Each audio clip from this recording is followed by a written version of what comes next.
Shalom, shalom, j'espère que vraiment vous allez bien depuis la semaine dernière et que vous avez pu bénéficier des bontés et de la fidélité du Seigneur durant toute la semaine qui s'est écoulée.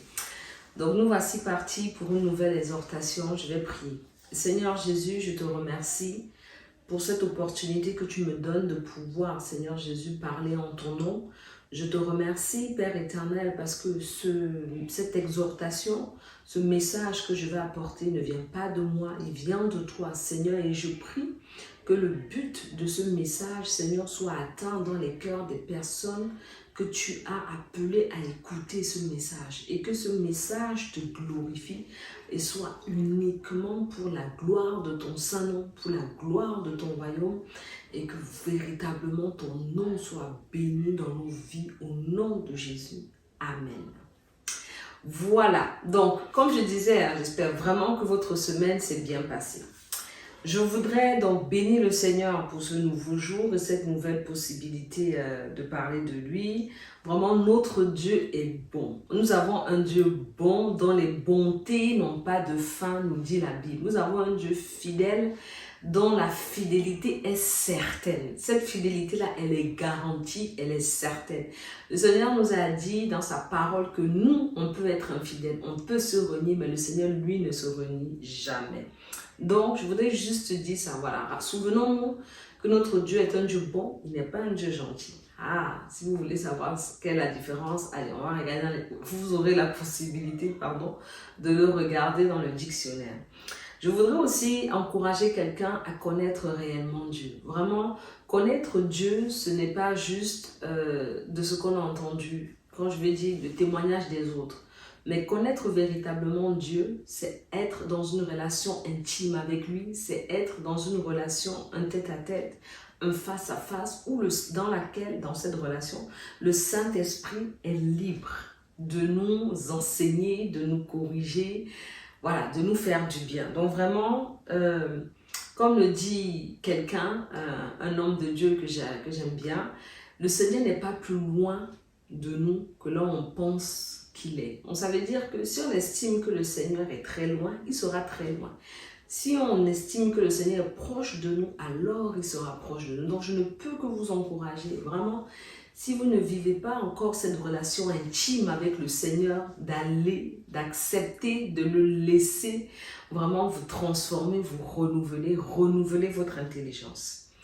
Donc vraiment que le Seigneur vous bénisse, que vraiment il vous révèle sa grandeur, il vous révèle sa magnificence, il vous révèle sa patience, il vous révèle qui il est. Aujourd'hui, voilà, donc je vais vous parler de quelque chose que le Seigneur a mis dans mon cœur récemment et je voudrais donc poser cette question. Mon frère, ma soeur, comment te qualifies-tu? Vraiment, mon espérance, c'est que ce ne soit pas une qualification comme un perdant, comme un incapable, comme quelqu'un qui n'arrive pas, comme quelqu'un qui ne peut pas. L'autre question, c'est, est-ce que tu sais de quel bord tu es? C'est très important cette question. Vraiment, soit tu es froid, soit tu es bouillant. Mais en tout cas, il ne faut pas être tiède. Parce que Christ le dit dans le livre de l'Apocalypse qu'il vomit le tiède. Donc, il faut choisir de quel bord tu es. C'est très important. Vraiment, le Seigneur m'a mis à cœur ces quelques questions pour ses enfants afin de réellement choisir. On ne peut pas marcher à cloche-pied. Ce n'est pas possible. On ne va pas tenir à un moment donné. Donc, soit on est chaud, donc continuons d'être chaud, soit on est froid, continuons d'être froid, mais il ne faut pas être entre les deux. Voilà, tiède là, le Seigneur vous met. Amen. Un champion se définit comme un athlète qui remporte un championnat. Donc, on comprend dans la notion d'un champion, il y a, ça renvoie à la notion de compétition. Voilà, donc il y a une compétition entre plusieurs personnes, entre plusieurs équipes. Ça renvoie à la notion d'ambition. On a l'ambition de gagner, on a l'ambition de triompher, on a l'ambition, voilà, d'être vainqueur, en tout cas de gagner à la fin du championnat. Et la notion de supériorité, voire d'écrasement. Malheureusement, dans un championnat, il peut y avoir écrasement. On va chercher à écraser l'adversaire psychologiquement, en lui montrant qu'on est fort, physiquement, en lui démontrant que lors du match, on est fort. Donc, voilà un peu les notions du championnat. Et le but, dans la deuxième définition, c'est que un champion est défini comme une personne remarquable, comme une personne qui a réussi, comme une personne glorieuse, comme une personne admirable.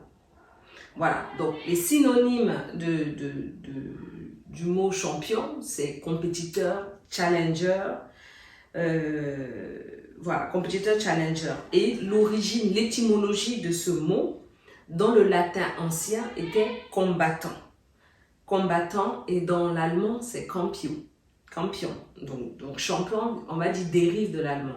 Pourquoi je prends le temps d'expliquer ça? Je prends le temps d'expliquer ça parce que cette notion de champion, c'est une notion que j'ai entendue, en tout cas que le Saint-Esprit m'a appelé à percevoir dans parfois le langage chrétien. Voilà, sois un champion, mon frère. Bats-toi comme un champion, mon frère. Et donc, on voit que dans les qualités du champion, il y a la compétition, il y a donc l'ambition, il y a la notion de supériorité et parfois d'écrasement. Et que la personne qui va donc être championne, on va dire, elle a réussi, elle est admirable, elle est glorieuse. J'arrive à ce que je veux dire. Alors que quand on regarde la définition du latin ancien de champion, donc combattant, on comprend que dans la notion de combattant, il y a la notion donc de quelqu'un qui part à la guerre, qui part à un combat. Donc il y a la notion de violence, puisque un combat n'est jamais quelque chose de doux. Il y a la notion de violence, la notion de dureté, la notion de sacrifice de soi. Donc on voit qu'il y a une différence déjà entre un champion et un combattant. Donc maintenant, permettez-moi de changer un peu la définition du champion à ma manière. En tout cas, la manière que le Saint-Esprit a mise dans ma tête quand je prépare. On peut dire qu'un champion, c'est une personne qui prend part à la guerre. Excusez-moi. Est-ce que c'est encore glamour? Est-ce que c'est encore chic? Est-ce que c'est encore de dire sois un champion? Oui, va à la guerre. Oui, sacrifie-toi. Oui, c'est rempli de violence. Oui, est-ce que c'est encore glorieux, puis-je dire? Est-ce que c'est encore admirable?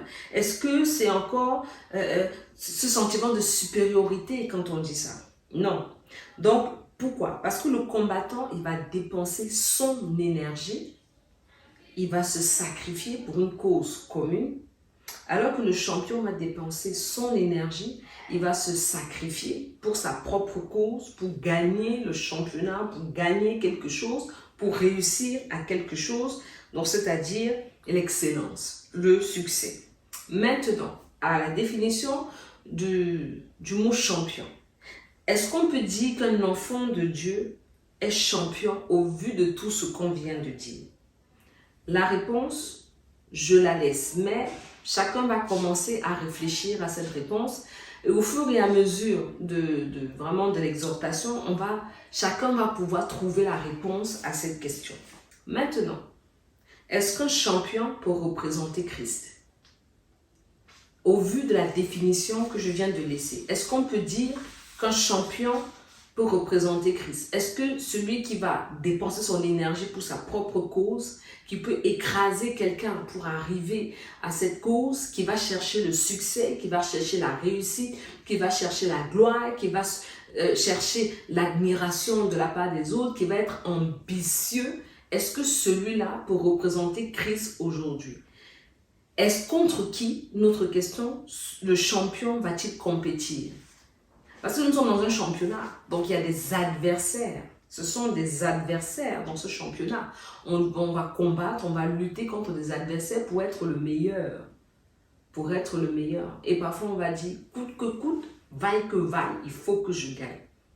Il faut que je gagne. Donc parfois le champion va mépriser quelqu'un. Il va mépriser quelqu'un. Et ce que je veux dire, c'est que est-ce qu'un enfant de Dieu qui veut devenir un champion de Christ, est-ce que Christ lui demande de mépriser son frère, de mépriser sa soeur, de mépriser son père, de mépriser sa mère, de mépriser le Saint-Esprit? Parce que quand on veut être champion, on écoute sa propre voix. On ne suit plus la voix du Saint-Esprit. Donc quand le Saint-Esprit dit va à gauche, tu dis non, moi je vais être champion, je vais aller tout droit ou je vais aller à droite. Est-ce qu'on est encore conduit par le Saint-Esprit? En tout cas, je veux dire, à l'issue déjà de ces quelques mots, que si devenir champion est ton but, alors tu n'as rien compris. Vraiment, pour répondre à la question maintenant, tu n'as rien compris parce que ce n'est pas ce que Christ nous a demandé. Que nous dit la Bible? Lisons un peu la Bible. La Bible nous dit dans Philippiens 2, donc chapitre 2, des versets 3 à 4, ne faites rien par esprit de rivalité. Ah, donc on s'arrête déjà à ces quelques mots. On voit que esprit de rivalité, donc si on repart dans le champion est en rivalité avec les autres champions. Donc dans le championnat, il lutte pour être le meilleur. Or, Christ, la Bible, la parole de Dieu, le testament du Seigneur nous dit, ne faites rien par esprit de rivalité ou par vain désir de vous mettre en avant. Ah là là, on comprend déjà à ce début de phrase qu'on ne peut pas, qu'un enfant de Dieu véritable, né de nouveau, justifié par Christ, ne peut pas dire que je suis un champion de Christ. Au contraire, par humilité. Humilité, ici, on va dire, ça va s'opposer à la notion de supériorité. Considérez les autres comme plus importants que vous-même. Alors que dans le championnat, être champion pour Christ, on va se considérer meilleur que les autres pour être le champion de Christ. Mais ici, la Bible nous demande de considérer les autres plus importants que nous-mêmes et que chacun regarde non ses propres qualités, mais celles des autres. Donc ça veut dire qu'ici, au lieu de dépenser toute son énergie, là, tout ce qu'on est pour devenir champion, pour acquérir, pour avoir la gloire, le succès, la réussite, le Seigneur nous demande de mettre tout ça de côté et de regarder les qualités des autres comme supérieures à la nôtre. Ça, ce n'est pas être un champion. Dans l'évangile de Matthieu, au chapitre 23, au verset 11, le Seigneur, bon, je raconte un peu le contexte, le Seigneur était avec les disciples, etc. Ils ont demandé qui sera le plus grand parmi les cieux. Voilà. Donc le Seigneur a répondu, le plus grand parmi vous sera votre serviteur. Donc est-ce qu'un champion, là où il se met là, au sommet, est-ce qu'il peut être serviteur de quelqu'un qu'il est en train d'écraser justement pour prendre appui et devenir champion? Non, il ne peut pas. Donc ici déjà avec ces deux passages-là, on comprend que le champion n'est pas une mentalité qui fait partie du royaume des cieux. Le champion, et toute sa définition et tout ce que ça englobe, c'est une mentalité qui dépend du monde. Quand la Bible nous demande de ne pas nous conformer au siècle présent, c'est pas uniquement dans la manière de faire, c'est très bien, mais c'est même dans la façon de penser, même dans les mots qu'on utilise. C'est-à-dire qu'il faut savoir ce que veut dire un mot, il faut chercher. Si j'ai pris le temps d'expliquer la définition du champion, d'en donner deux, de parler de son étymologie, donc d'où vient le mot, de donner des synonymes, c'est parce qu'il est important de comprendre que quand on utilise un mot, il faut savoir d'où il vient, il faut savoir ses racines, pour savoir si les mots que j'utilise là, ça va glorifier Christ ou ça va glorifier ma chair et donc le monde. On ne peut pas se conformer au monde et dire qu'on est champion. On voit tout ce que ça implique d'être un champion et c'est tout le contraire de ce que Christ nous demande.